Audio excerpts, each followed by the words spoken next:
Hi, welcome to week 9 on localization.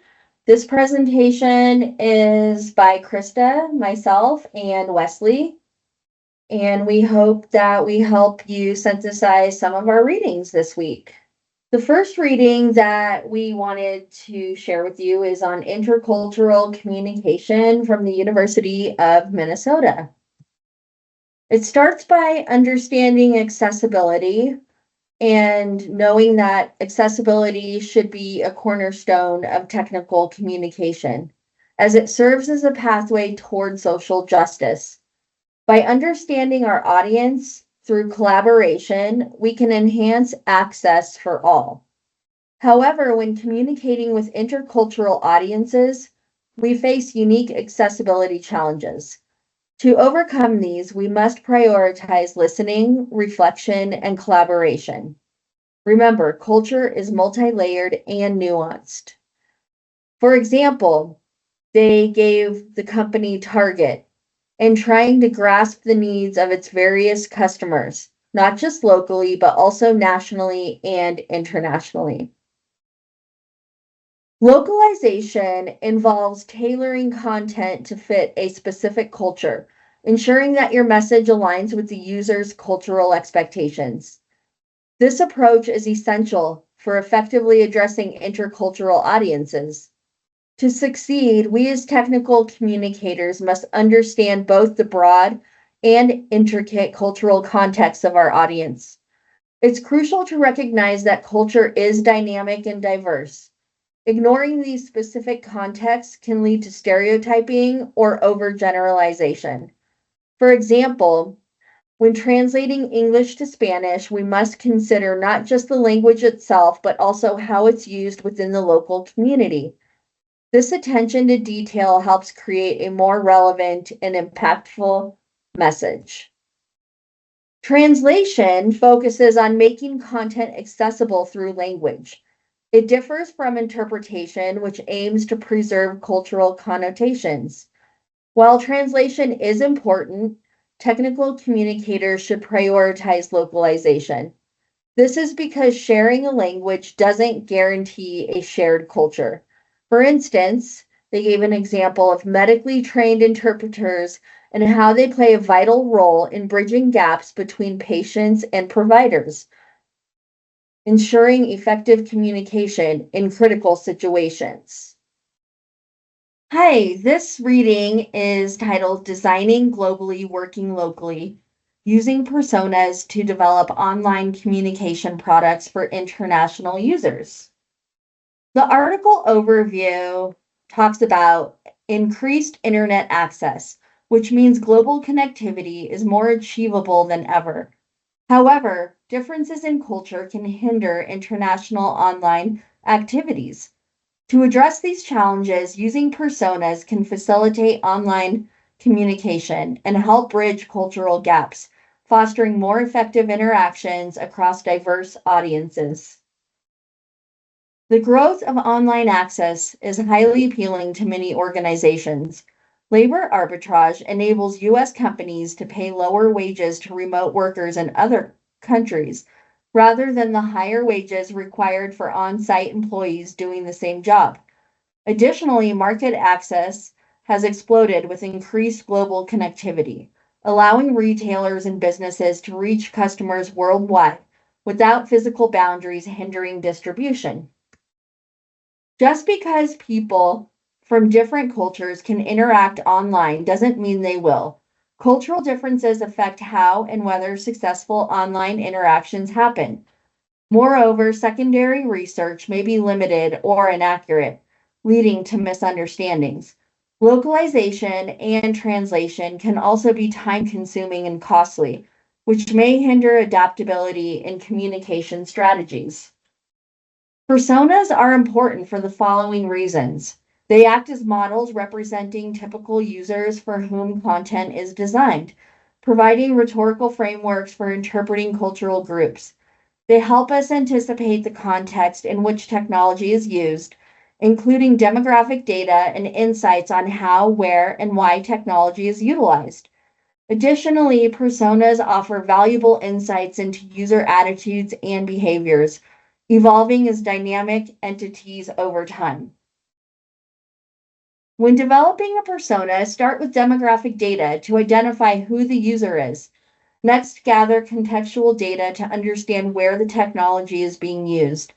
Then look at behavioral data to see what the person is doing while using the technology. Finally, consider attitudinal data to explore how the person feels about the technology they're engaging with. By integrating these elements, you can create a well-rounded persona that enhances user understanding. Different forms of data collection to help develop your persona include a mixed methods approach, which is essential for comprehensive insights. Surveys can be used to collect basic demographic information. Ethnographies provide valuable observations about how, where, and when technology is used. Interviews and focus groups help determine users' behaviors and attitudes toward technology. Utilizing these methods will enrich your persona development and enhance user understanding. Personas guide the initial design process by keeping user needs at the forefront. They serve as reference points for design activities, helping teams stay focused on the target audience. Personas also provide a mechanism to test materials effectively and develop contextual factors that influence how technology is used, leading to more user-centered designs. Language and translation can impact how questions are worded and how answers are interpreted, potentially skewing data. Intended and perceived interpretations of responses can vary across cultures. Designers should account for these contextual factors when creating personas from diverse cultural backgrounds to ensure insights remain accurate and relevant. Considerations for contextual mapping. When mapping context, consider these quadrants. The local and technological quadrant focuses on available technologies and how audiences use them. The global and cultural quadrant examines large-scale cultural aspects such as key values and user diversity. The local and cultural quadrant explores how users identify with cultural norms and the degree of homogeneity among them. Finally, the global and technological quadrant addresses how intended audiences use technologies and how politics, economics, and infrastructure affect technology use and learning. These considerations are vital for effective contextual mapping. Contextual mapping enables designers to address various factors that influence technology use. It merges user-centered experience with intercultural communication, expanding the persona development process. This approach leads to a deeper understanding of local users within specific contexts, ultimately enhancing the design process. Some implications of this article are the use of technology is deeply embedded within cultural context, influencing how users perceive, access, and utilize it. By understanding local, global, technological, and cultural contexts, designers can create personas that more accurately represent intercultural users. This approach leads to more effective and relevant designs. The next reading is titled Localizing Communities, Goals, Communication, and Inclusion, a Collaborative Approach. It starts by defining the purpose, method, results, and the conclusion of this case study. The purpose is a localized community strategy is vital for advancing social justice and essential for effective research and theory building. The method, they used collaborative analysis based on practitioners' experiences to guide their findings. And for the results, they identified 4 key dimensions: localizing communities, localizing goals, localizing communication, and localizing inclusion. Their conclusion, in summary, is definitions of user, community, and diversity must continually evolve to engage effectively across cultures, ensuring strategies remain relevant. It starts off by teaching us about community strategy and localization. Community strategy highlights the crucial role of relationships in technical communication, prioritizing community connections over direct revenue. Practitioners committed to social justice can gain valuable insights from community strategists. These professionals excel at building relationships and connecting diverse groups. They also play a key role in marketing and outreach, especially to underrepresented communities. Importantly, definitions of diversity and community should arise from localized engagement, ensuring they reflect the unique needs of and perspectives of each community. Localizing communities is essential for building relationships and connecting diverse groups in today's landscape. Facilitating user localization helps us refine marketing and technical materials as well as organizational practices. Visible representation, especially in cases like a makerspace, fosters innovation and collaboration. Establishing global networks tailored to specific client needs enhances outreach. Regular meetups are also essential for nurturing these connections and encouraging meaningful dialogue. With localizing goals, it begins with prioritizing respect for community dynamics and motivations. Listening to diverse perspectives is key to this process.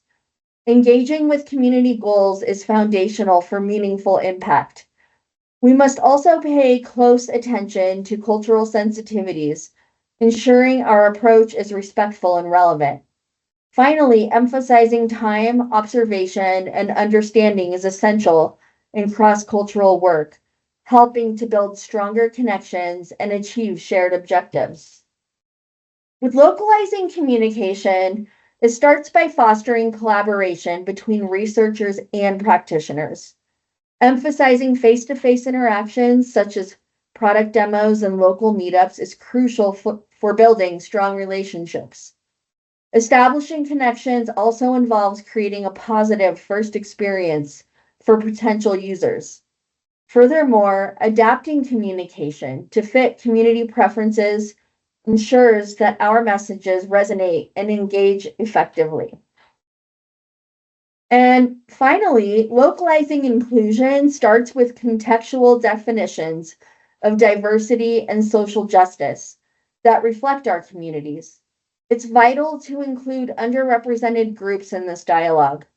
Mentoring and fostering diversity are essential for building a supportive environment where various identities are valued in the community strategy. Trust and support form the foundation of inclusivity, though we must navigate challenges and raise awareness.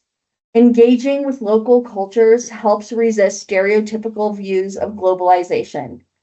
Ultimately, inclusivity means creating welcoming environments, not just achieving demographic diversity.